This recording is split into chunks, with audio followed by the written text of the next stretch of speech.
Alright, y'all, I'm here for Love and Hip Hop Atlanta, Season 5, Episode 6. We start off with Carly and Tommy having a conversation because Carly wants to understand why Tommy, went and told Jocelyn that she was talking shit about her, and that wasn't the case. She thought her and Tommy was cool or whatever. So, excuse me, Carly whole thing is, I wasn't talking shit about Jocelyn. All I said was that we ain't really rocking like that right now. And then, and she was like, if anything, Dime Piece was the one who was talking shit about Jocelyn. And then, Tommy was like, well, you was talking shit about her because you was agreeing with what Dime Piece was saying. And I'm like, well, that's true because, you don't have to be the one saying shit about somebody, but if you're agreeing with what that person is saying about somebody, they're still talking shit about them. You're just not the one verbally saying the shit, but you're agreeing. You know what I mean? So, Tommy pretty much tells her that she runs her mouth too much, this, that, and the third.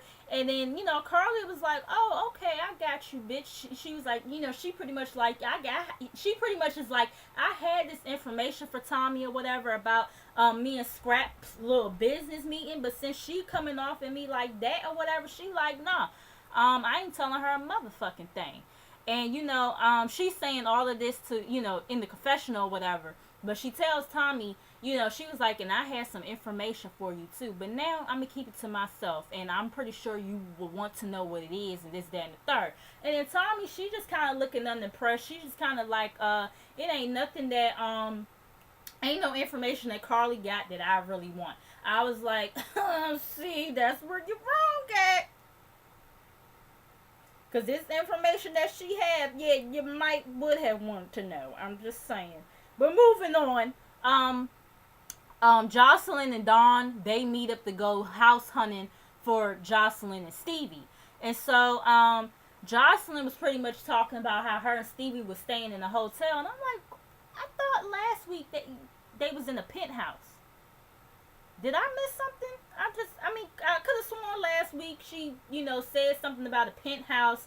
Now this week they was staying in a hotel. Like, okay, but anyways, they start talking about, what the deal was with Tommy, coming at Dawn like that at, Jocelyn's party or whatever.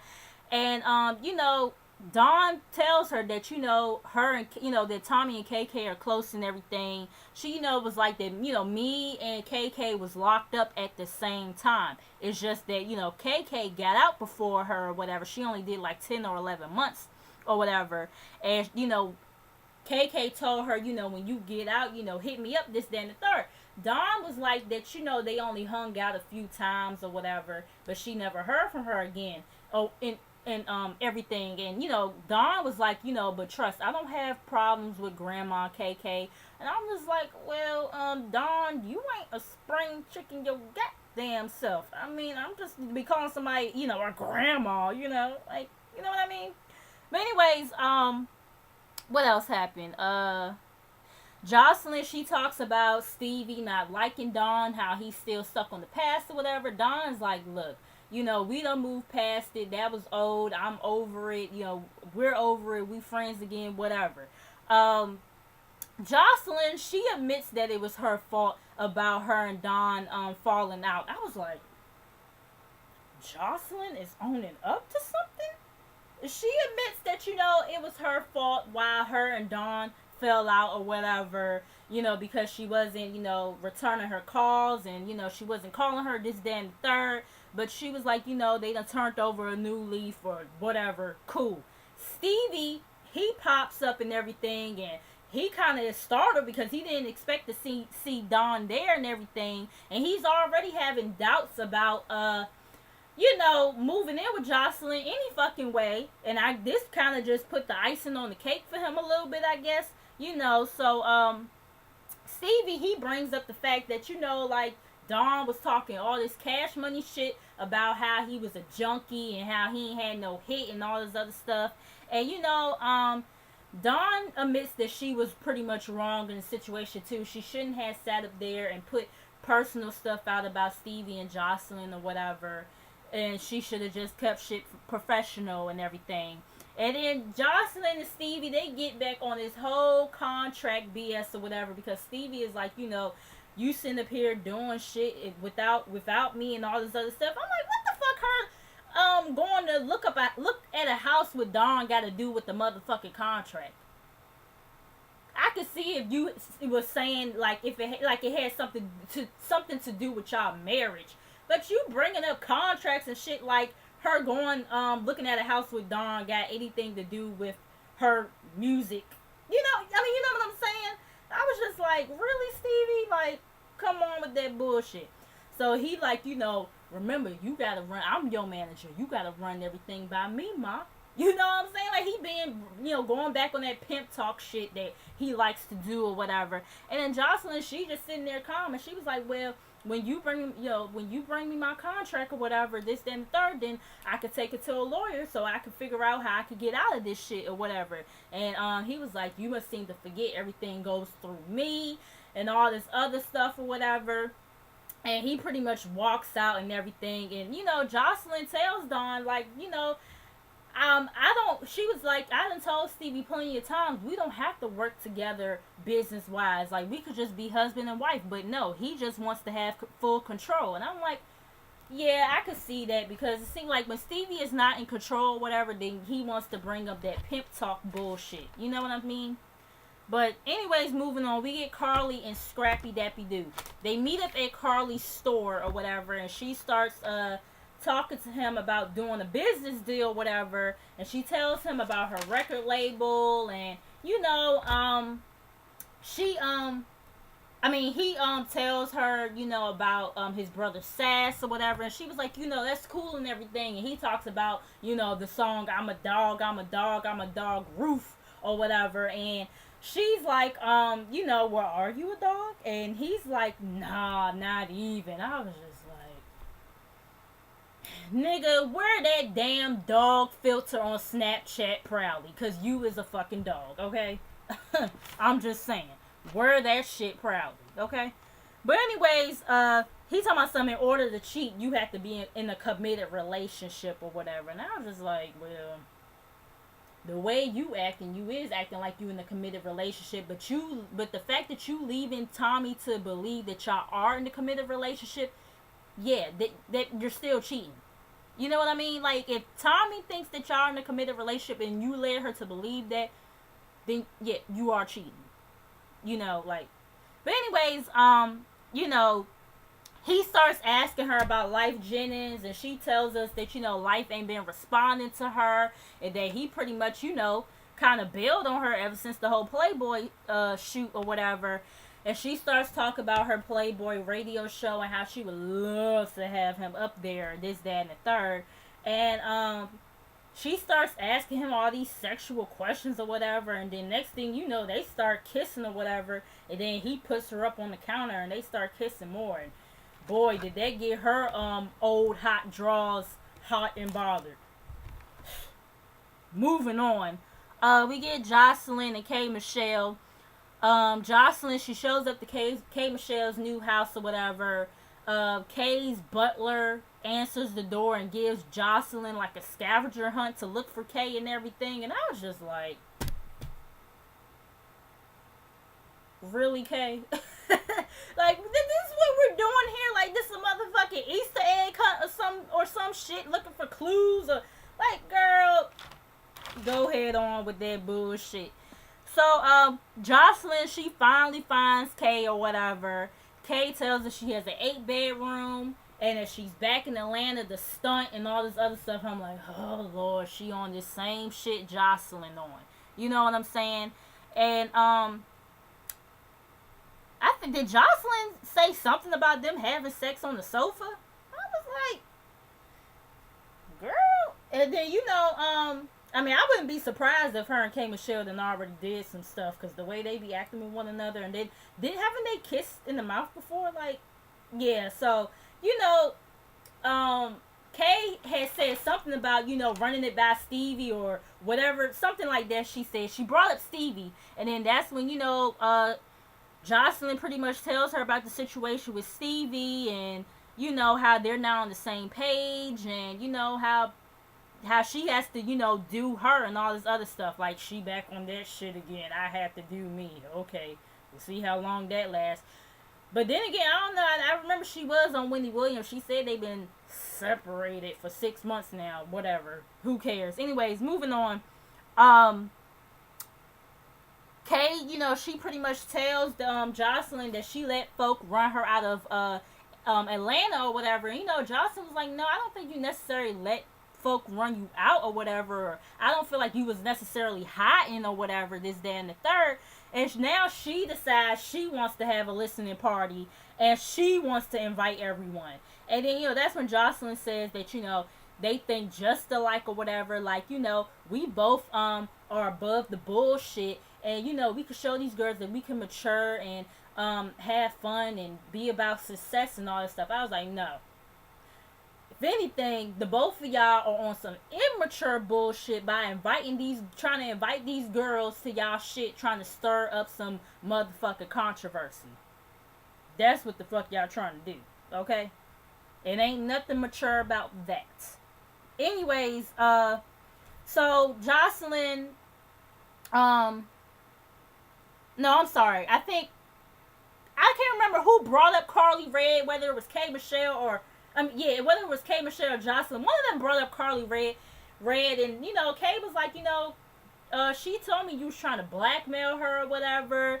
And Jocelyn, she was like, blackmail her, please. She was like, I just told her, you know, not to keep my name out her mouth. Jocelyn, girl, did you not wave an envelope in her fucking face, trying to threaten her with some shit? Even though I don't feel like it's a motherfucking thing in that envelope, but, you know, that's a form of blackmailing, threatening to tell somebody's secrets or whatever if they don't do what you request. You know what I'm saying? That's blackmailing. Like, I'm just saying. But anyways, moving on, we get Stevie and Mimi. Was he already in? See, I was looking down trying to write, so I don't know if he was already in her apartment and he popped up somehow and she found him there, or I don't know. But anyways, they're sitting on the couch or whatever. You know, pretty much he, you know, tells us that Chris was not impressed with Stevie or whatever and his behavior. They started talking about the situation with Dawn and Jocelyn or whatever. And, you know, how, and he, you know, telling Mimi how him and Jocelyn is not really on the same page or whatever, and she just wants to start a whole bunch of shit and all this other stuff. And Mimi says that it's almost laughable that he's bitching to her about a woman that he left her for. And she was like, I almost want to say, ain't Karma a bitch or whatever. And I'm just like, but you still in love with him though. It's evident, you know what I mean? But okay, but anyways, and then you end up letting him stay in your, you end up agreeing to letting him stay with you. Like, really? But anyways, like I said, you know, he asked to crash at her crib for a few days or whatever till he figured things out. And, you know, she's saying that it could cause havoc. And, you know, she wants things to stay cool between her and Jocelyn. She don't want no issues. And she says that she has to talk to Christina about the shit or whatever. And then he's like, you know, why or whatever. And, you know, because she's pretty much like, because that's my girlfriend. Like, why would I not talk to her about it? But, you know, she hugs him to give him comfort because she feels like he needs a hug and everything, this, that, and third. Like, he can't stay in a hotel, or he can't go back to the hotel that he was supposedly at with Jocelyn and just stay there by himself. Fuck, you gotta stay at your motherfucking crib, girl. Anyways, moving on, we get Jocelyn and Tommy. Jocelyn wants to talk to Tommy about why she cut the fuck up at her party like that. Tommy immediately apologizes as soon as they sit down. You know, Tommy tells her that, you know, Dawn was talking shit, so I just had to, you know, I had to say something. And, you know, Jocelyn's like, you can't just go around beefing with everyone or whatever. And, Tommy is like, it's funny how Jocelyn is trying to say all this shit or whatever, but she called for this party to cause drama and everything. I was like, you got a point there, Tommy. She did have this party to cause some bullshit. Okay. So I couldn't be mad at her on that one. But Jocelyn, pretty much tells her, you didn't even give Dawn the chance to explain herself or to, give you an answer or whatever. You just immediately start attacking her or whatever. And just went in, and you can't be doing that and all this stuff. And Tommy, she pretty much blames it on the alcohol and Scrappy Dappy Doo. She was like that, I drank too much, and all this shit going on with Scrappy Dappy Doo, and I just don't want to think about it. And I was just like, so you letting the nigga make you act the fool pretty much in these streets is what you're telling us. Girl, you better get it together and get it the fuck together real quick. Moving on, we get Carly and Dime Piece. They meet up, and Carly starts telling Dime Piece about Scrap kissing her. Dime is disgusted. She like, Carly, like, really? You know what I'm saying? And she thinks Carly has lost her motherfucking mind. And Dom is like, do you see how these bitches fight over him? And Carly was like, yeah, I see why now. And I was just like, and Dime Piece is like, I mean, Scrap is alright, but he not all that or whatever. I was like, exactly. Like, he is not nothing to fucking fight over. Like, ew. Anyways, Carly says how much she likes him and this, that, and the third. And, she starts telling, oh yeah. Dime Piece had called Carly Mother Thought Risa or whatever. But Carly, she pretty much tells Dime Piece about how Tommy said that she how Tommy told her that she runs her mouth too much and this, that, and the third. And Carly was like, oh, I was about to tell you this information, but now since I run my mouth, like, fuck it. You know what I'm saying? I ain't gonna tell you shit.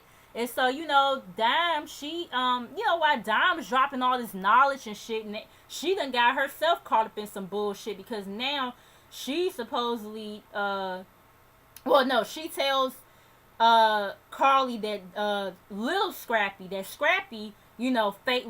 FaceTiming her and all this stuff, saying how he want to be with her and all this other bullshit and everything. And I was just like, now see, Dime Piece, I've been liking you so far this season, but you about to get back on that bullshit that I don't like. I'm just saying. I was just like, and we all done heard by now that supposedly Bambi and Scrappy are engaged anyway. So it doesn't even matter at this point. But anyways, moving on, we get Mimi and Chris. We get Mimi. Chris comes over or whatever, and she's pretty much bothered by the Jordans and their presence or whatever. Mimi tells her about the shit with Jocelyn, Dawn, and Stevie J. Christina is not really interested about this shit and other people's drama. Mimi, she tells her about Stevie coming to crash for a few days. Chris doesn't trust Stevie or whatever, and she knows that Stevie is going to try to make a move the first chance he gets. And she tells Mimi that she knows she can't erase 15 years of Stevie and all this other stuff. And Christina feels pretty much like she needs to fall back and let Mimi figure out what she needs to do or whatever. Mimi is kind of a little sad by it or whatever, but whatever. I mean, we all feel like this relationship is a bunch of bullshit anyway. So, moving on, we get K. Michelle and Carly. And they're on the set of K's video or whatever. I'm not sure what the name of the song is. I haven't really heard none of K's new music, but it sounded pretty cool, to me or whatever. I like a lot of K. Michelle's music anyway. But they get back to the trailer or whatever. Carly asks, who's the song about? Kay sitting up here trying to say Rashida put a hex on her and all this other stuff. And she was like this. Kay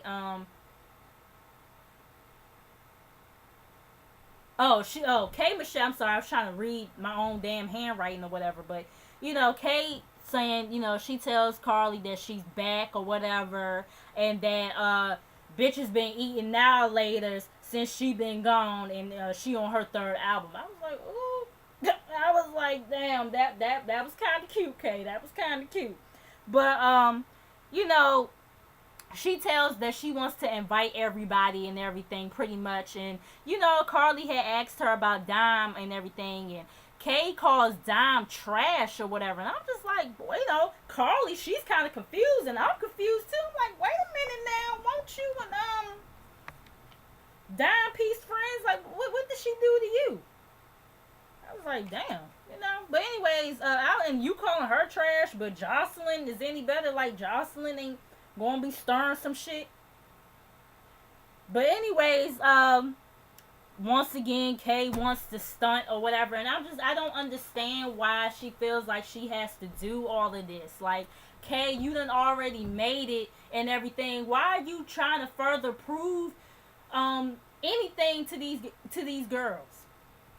I'm pretty sure they read the shit all the motherfucking time on the internet about what you've the accomplishments that you're making and everything. Why do you feel like you have to prove your motherfucking stuff? But I guess you gonna clown the fuck out for this extra bread. So, but I don't like it. I don't like it at all.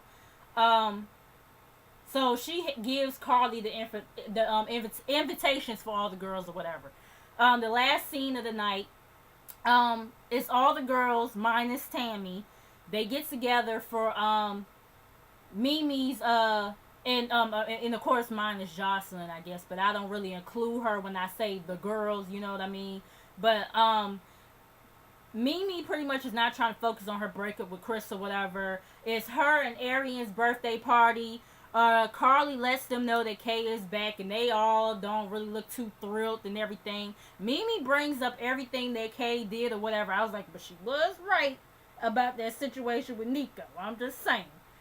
And excuse me. So Carly gives the invitations to Rashida and Mimi. And Dime, she looking like Boo Boo the Fool, like, where's my invitation at?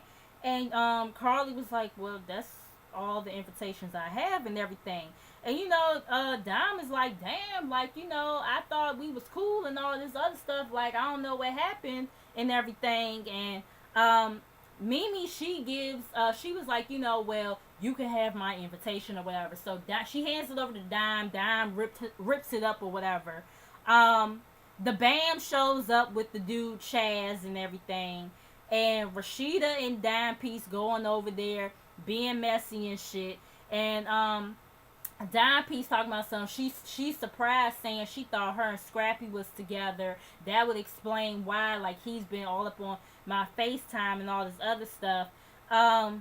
So Dime proceeds to bring up Scrappy and everything, hitting her up. And bam, she's like, okay, that's none of my business. I don't give a fuck or whatever, you know what I'm saying? And Dime was like, it is your business because I'm telling you about it and all this other bullshit. And she talking about how she the queen and all this other stuff, and she could take all the Bambi's niggas, and they just going back and forth and everything. Security immediately breaks anything up before some shit goes down or whatever. Dime, she pretty much saying that she thought it was funny, but Bam taking the shit all seriously or whatever. So now it's a motherfucking problem. I'm just like, why would she think the shit is funny? You sitting up here talking about her old nigga that she still has feelings for or whatever. Why would she think that's funny? That you bringing him up in her motherfucking face. Now, if somebody did that to your motherfucking ass, you would have been the same motherfucking way. Like, it ain't my motherfucking business. Matter of fact, knowing your ass, you probably would have did more. Then what the fuck Bam did? Bam just tried, Bam tried to keep the shit classy and say, okay, that shit ain't got nothing to do with me, and you just want to stir the motherfucking pot. Bitch, you want to rub that shit in her motherfucking face. That's all the fuck it was. But anyways, y'all tell me how y'all feel about this episode, and I will be back in here in a little bit for Black Ink Crew New York. Peace.